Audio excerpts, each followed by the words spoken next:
Hi, everyone. This is Michelle from Geeks Out, and I'm joined today by activist and actress Nicole Maines for this week's episode of Flamecast. Hi, Nicole. How are you? Hi, I'm very well. Thank you for having me. We are so excited to have you today. Let's just start with a quick intro for maybe some of the folks who may not know some of your work, but, tell us what you do.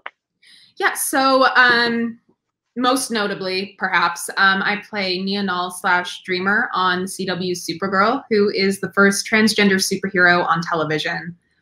So this really groundbreaking representation, and it has just been a complete blast to get to portray her over the past 3 seasons. And I'm so in love with her and her character and her powers and who she is as a hero. I've had the time of my life. And then aside from that, I also occasionally bite people in vampire movies and advocate on behalf of trans rights. Yes. And let's talk about Dreamer a little bit, because she was the first, like you said, trans superhero to make an appearance. And what has that meant to you? What's that experience been like? Well, I mean, it's so surreal because growing up, we didn't have anyone in my community like Dreamer. And we never thought that we would have a trans superhero. And and I think that can be said of any marginalized community, especially with superheroes and with representation. You learn to see yourself in characters who are not like you. And so then when you have characters who have gone through similar experiences that you have, it's a whole nother level of connection with these characters. And I've gone to conventions where I've met people and there aren't any words that can really describe how that feels. And there are just so many emotions and just tears, and you just stand there hugging each other. So it's like, we never thought we would see ourselves as a hero. We never thought that we would see a trans person standing up next to Supergirl and the Flash and Superman and Batwoman and fighting the Anti-Monitor with them and being a member of the team. I mean, that's groundbreaking. Absolutely. I actually really loved that you were part of the crossover last season. It was really cool to see all of you guys next to each other. So I can only imagine having been in the thick of it. It was so, I still sometimes have those moments where I'll be on set and I'm like, I'm doing this. I'm really here doing this. And it's usually when there's a big fan involved and there's wind, just because I'm gay and dramatic. But you're channeling your inner Beyonce as you straight on to set. Yes, I love it. They're like, Nicole, your line. And I'm like, what? Oh. Yeah. It was so amazing. I really had a great time doing that crossover. Awesome. So let's talk a little bit why you're here today. So DC Pride, you put on the hat of writer for this. Let's talk about it, because I think, right there on that cover, that's a Jim Lee cover and you're on it. Dreamer's on it. So what people may not know is I went to school for art. I do a lot of illustration and I'm an artist too. And so having Dreamer drawn by Jim Lee, I feel like my kind of go-to expression, just been talking about anything with Dreamer, is like, oh, I don't have words. But that's because I really, really do not know how to articulate how excited I get when something happens like that. And so my editor was sending me all of Jim Lee's sketches, and I had the first pencil draft, and I saw it as it was kind of in different stages, and it was just, and I would run around the set, whoever I was filming with. Look. Bless Jesse's heart. I just talked to Steve constantly. I was like, look at the thing. That's incredible. I mean, yeah, that was crazy. But yeah, so I put on the hat of writer, which is very new for me. And that kind of came because I knew, listen, I know that Supergirl was not obviously going to go forever. Mm-hmm. And of course, at this point, I didn't know we were doing 6 seasons instead of 7, but that's neither here nor there. And so I was just kind of like, I know that we need to start having this conversation about what we're going to do with Dreamer host Supergirl, because she's just such a fantastic character, and she's, like I said, groundbreaking, and so many people empathize and see themselves in her. And I was like, she needs to have some continued presence beyond this show. And so I went to DC with an idea for a comic, and that turned into them asking me to write for DC Pride. They were like, oh, well, we have this thing. Would you like to write for it? And I was like, and I came to them, I was more like, here's my idea, here's my, like, what if we did this? Because I came to them with like an idea for like just like a solo comic. Like I was like, okay, what if you give me like 24 issues, a 2-volume run, just like a little something. And they're like, oh, well, we're doing this thing. Well, why don't you write it? And I was like, so I call in the industry an ideas person. And I think y'all have seriously misjudged my skill set and what it is that I do. I'm like, I dress up and I say the words that other people write. Right. I don't write the words. So this was a very new, scary endeavor for me. But so I took their class, and they gave me like a Comics 101 crash course. And it was everything from like, this is what a speech bubble is, to, you know, this is how many speech bubbles you can have per panel, per page. This is how the layout looks. How many panels should be in a page so it doesn't look cramped and everything. I mean, they gave me the full lowdown. Wow. So they equipped me very well to do this.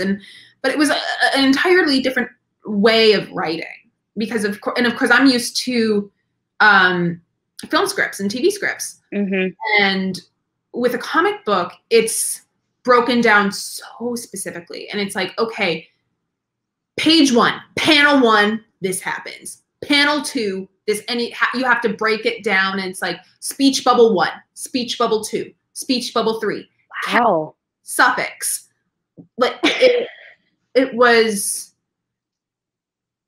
a lot to bite off. And then on top of all of that, just trying to make sure that it flowed well. And then I had to come up with like a good story on top of it. I was like, this is a lot, you guys. But they were actually really, really helpful. And my editor, Diego, was really great about just working with me and you know, giving me great advice and like, hey, can you, because I have her fighting a room full of guys. And originally it was just like her dropping in on like a warehouse full of goons and beating them up.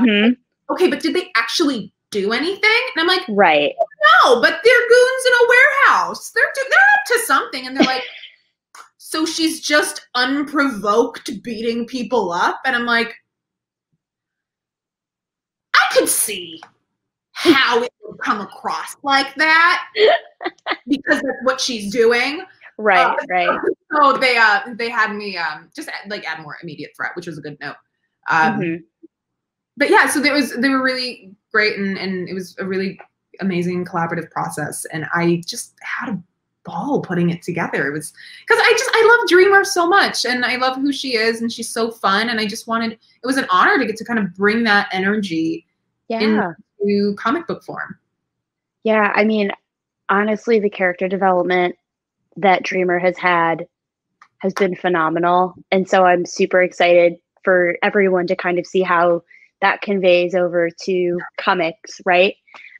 It's great. And I know there's some super friends that make an appearance, if you can tease any of that. Yep. So we do see just on the first page, just because it's not her story, but we do see Supergirl on the first page, just kind of because I wanted to, and we knew it was important that she make an appearance so that people know who aren't familiar with the show, the characters and the properties that Dreamer is associated with. Right. And because as much as this was a victory lap for all of our longtime Dreamer fans, myself included, there was also an introduction to people who have not seen the show and don't know who Dreamer is. And so that was the other challenge with writing this, is we had to honor the growth that she went through and who she is, you know, season 6 and all that. But we also had to reintroduce her to a lot of people. And so people kind of get to know who she is, what's going on with Dreamer, what does she struggle with? Where is the depth? Where is the conflict? And that was really, really fun to get to kind of come up with and pepper some stuff in. There's a vague, not vague, direct reference to her sister, and just kind of like a little like, hey, remember her? And what I was really interested in was this idea of responsibility that comes with her powers. Mm-hmm. And the burden that comes with knowing what's around the corner and knowing what is approaching. And that's something that I really wanted to kind of sprinkle into her character and give her a little bit of that burden of responsibility with what being dreamer means. Because of course, you know, as much as she is dream puns and having a good time and having these awesome flashy powers, and underneath all of that is this girl who has to deal with the intense pressure and crushing weight of, I know how close to devastation, destruction, and doom that people come, how close people come to those things on a daily basis.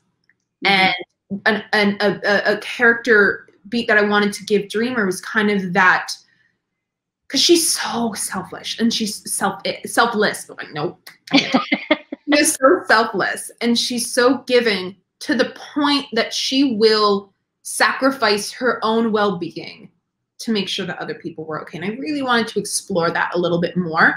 And so we have this idea of her keeping her visions and some of what she sees to herself, because she knows that it would be pandemonium and panic if people knew how much danger they were actually in. Right. So this idea of Dreamer giving people that peace of mind. And that's her responsibility as a hero. She's like, I see the future. I know what's going to happen. I deal with it quickly. I deal with it quietly. And nobody ever has to know. And people can just go on their merry way, living their lives, never having to know how close they came to devastation. And I think it's just another, and I think that's the next step for Dreamer, because we've seen her as the sidekick and as the mentee and as the student. And I really wanted Date Night is the name of the comic. I really wanted Date Night to be showcasing her as a fully fledged dreamer. And because I didn't want to, and I considered doing, and because I know it was the Pride issue, and I knew it was, you know, oh, do I want to do something about her transness? Does she fight transphobia? Does she story? And I was like, what makes her so special is the fact that she is a superhero. And she is the first trans superhero on TV. And that is the first thing everyone says about her. So I was like, this story, her hook, her catch is just being a hero in the first place. So I just wanted this story to be as quintessentially superhero dreamer as it could be. And so it doesn't really deal with her transness that much, but that's something I always loved about Dreamer in the first place, was that wasn't her story. That wasn't where her struggle and her pain comes from. I mean, it comes from her sister saying some nasty yes. But that's still rooted in her powers and the responsibility that comes with those. And that's what I really wanted to kind of play around with this comic, and just give Dreamer a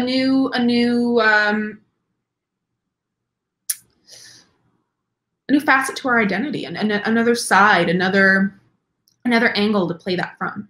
No, and I love that you say that, because I think that happens a lot of time just in queer media in general, right? It's like, no, this is a queer author or a queer actor or someone said, no, it's just an actor, it's just an author, they just happen to be queer. Like Dreamer's a badass and she just happens to be trans, and that's it. but there's more to her story than just that.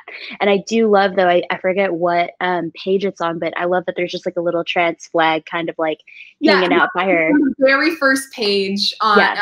in like in just one of the, she's looking at her little dream journal where she's written down all her, that was another thing. My mother gave me that idea. She was like, what if she has just like a shopping list or a little journal of something of like stuff she has to do. And so I kind of love that idea of like her having like these naps throughout the day. And like, she just kind of writes down, she's like, okay, 5:30, there's going to be a bank robbery. So that. And kind of like scheduling out like when things are going to happen. I love the idea of that. So thanks, Mom. That's great. And so, and I don't really, I kind of wish I'd added just a little caption to kind of like just title some of the things that Dreamer has and Dreamer does. Her journal, it's just called the Dream Journal. And then, I don't know, I feel like she should have a boat so I can call it the Dreamboat. I don't know why she'd have a boat or what she. I love this idea. But I think it's too good an opportunity to let pass. So maybe a team up with Aquaman in the future. Oh my gosh, I love this. Pitch it. They clearly love you. Let's pitch it. Let's get it going. That's amazing. I'm just like, hey guys, I have a lot of puns that I'm trying to work into these stories. And that's really where a lot of my plot points are coming from. Dreamer's Dreamboat. I love it. I love it. Itself. That's I can see it. I can almost see it in like a pride parade too. Like, oh my god, like she's on the boat and she's like, can you imagine? And just like throwing out beads and like rainbow lays. Yeah, that's amazing. So Geeks Out, it's all about queer geeky things, fandom, stuff like that. But what do you geek out over? And it could be anything related to your work or not related, but what's kind of your secret nerdy, obsession, if you will? Absolutely. Is kind of one of them now. And Legion of Superheroes, definitely. Because I've just gotten super into all of it. I just got back from the frame shop for my birthday.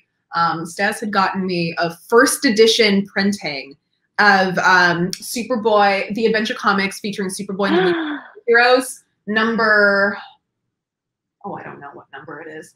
But it's like the Menace of Dream Girl. And it was like the very first debut of Nuranal in the comics ever from 1964. Oh my gosh. And so it's like, it's in really good condition too. So I got it framed all properly under museum glass. And so it's like my new thing. Oh my gosh, that's amazing. In my hallway. And so I'm like, that's incredible. Yeah, I love comic books and I love geeky stuff. I've tried to throw in as many references to comics and some of the films too. She's fighting the League of Shadows in the comic, and which is of course kind of a wink and a nudge to the Nolanverse. Yeah. And then there's like a kind of indirect reference to Lady Shiva. Not like that she's not named, but there's kind of like an offhand kind of like referring to, oh, she is going to send more. Shiva. And so just playing around with stuff like that. Avatar: The Last Airbender is another thing I really love. I love video games and I'm an anime nerd, and Star Wars is a big one. Love Star Wars. That was my entire childhood. So and Twitter will know recently, I just barely curbed the urge to buy myself a life-size Baby Yoda statue. That was like $400, and I almost did it. And like, I got to the point where I was putting in my credit card information before I stopped myself. Before I was like, I don't have room for this in my apartment. But I wasn't gonna like put it anywhere. I was just gonna like put it on the floor next to my couch because it's just kind of like positioned. So it's just kind of like he's like looking up at you. So I was just gonna kind of position it so it's like if I look over, it's just like he's just there staring at me. I loved it. I mean, I want it so bad. There's still time. There is still time. My gift to myself after we wrap Supergirl. That's gonna be my gift to myself. Is I have a life-size Baby Yoda that I carry around with me. Well, I fully support you on that purchase, 1000%. Some of the things that I've spent money on, I just look around and I'm like, I don't regret it. I really don't. Yeah. Well, the other thing I need to spend money on is I have, so for Christmas a couple of years ago, my mother got me silicone Twi'lek Leku for like an Ayla Sakura cosplay. Oh my I gosh. wanted to dress up as Ayla Sakura since I was probably, ever since I first saw Revenge of the Sith, really. I remember when I was little, I was like, like if that scene was on where she's on Felucia getting shot to death, you could not pull me away. I was like, she is so beautiful. She looks so cool. She is on the coolest Dr. Seuss looking planet. I was like, oh my God, I wanted to be her for Halloween. Never was. And so now I'm kind of like, I really, really need to like commission someone. I'm like, can someone make me like a really good Ayla Sakura cosplay? I would make it myself, but I've been down that road before. Listen, get someone to make it for you. Bring that to FlameCon the next time we can do this in person, and it'll be a hit. I'm telling you. Next time you see me, I'm gonna be all blue. Just. You know, I think I only saw a couple of those. I went to Celebration when I was in Chicago last time, and that was like a blast. That was a blast. Oh, do you? Of course, Sam Witwer. I saw him speak. Yes. I mean, awesome. Thank God for Sam, because now I have somebody who loves Star Wars as much as me. So I'm like, I have someone to talk to about that. Right. And not even that. He's like in the universe. I mean, me calling my brother, and I'm like, Jonas, and he's like, you need to calm down. This is a lot. And so of course, like when I finally got the Leku, hey Twi'lek Pan, you did great, girl. When I got them, I FaceTimed him, and it was like, look what I have. It was very great. I love them so much. And I don't have anywhere to wear them, of course. So sometimes I just wear them around the house, and they have like this great flop to them. They look just like in the movies. Oh my God. I can just see you casually just like strolling, making a cup of coffee, and they're just swaying in the background. I'm like, ooh. Oh, I love them. I love them so much. They're so cool. It's like that. I just love any form of fake head piece or anything. If it's Twi'lek Leku, a wig, I don't care. I like it. I want it on my head.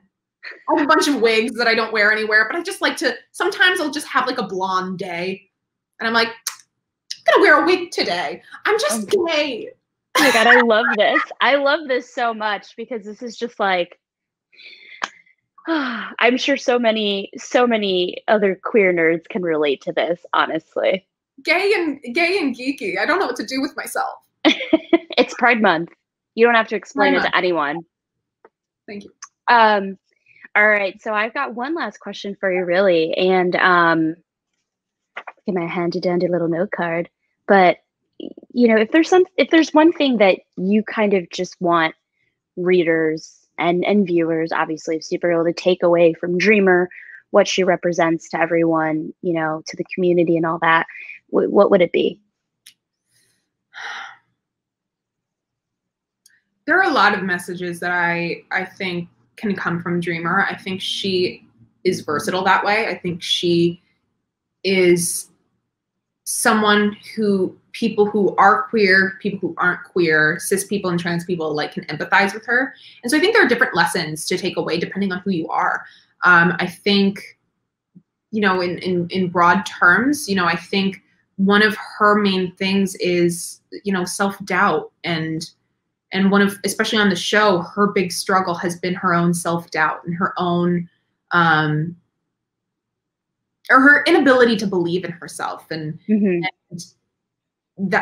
know, you are the only thing standing in the way of your own success is one. Another lesson that Dreamer has taught me is that you can't live your life for other people. And we saw that especially with her sister. And that's something that I would absolutely love to play with in the future if I'm given the opportunity, is that kind of concept of, you know, she really did make herself miserable trying to change who she was to keep Maeve happy.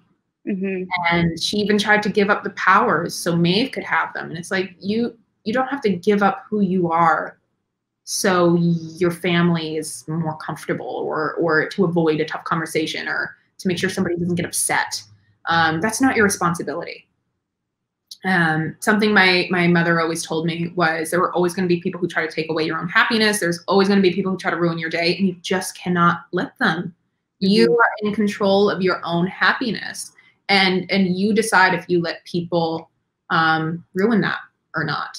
And that's something that I think is very applicable to Dreamer, and Nia especially is she, because and that's the whole thing with the responsibility of her powers is she sacrifices her own well-being to make sure other people are okay. And of course, on Dreamer being more on a cosmic scale, which is not necessarily to say that maybe as Dreamer, she should probably keep doing what she's doing, because she does a pretty good job of making sure the world doesn't end.